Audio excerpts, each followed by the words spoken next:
To download Instagram on your Android phone, first we'll locate the Play Store, which looks like this.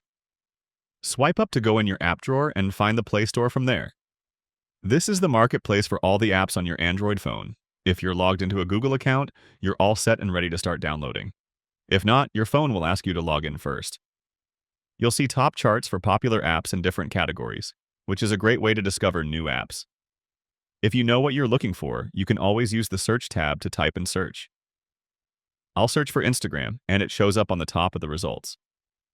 Keep in mind that sometimes your search results include several apps that might look very similar, so double-check to make sure you're downloading the correct app. Tap the app to view more info, technical specs, reviews, etc., and then tap Install to download the app on your phone. Downloading could take a while depending on your internet speed. Once the app is downloaded, you'll just tap Open, and you're all set. Then you'll simply go through the setup and log in with an existing account, or create a new account if you don't have one already. To access the app again, you'll swipe up to view your app drawer and find it from there.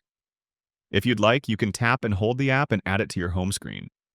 On the home screen, you can tap, hold, and drag it to anywhere you'd like, and that way you'll have it always available for quick access on your home screen. Click that like button if this helped you, and check out my Android playlist for more quick and easy guides like this.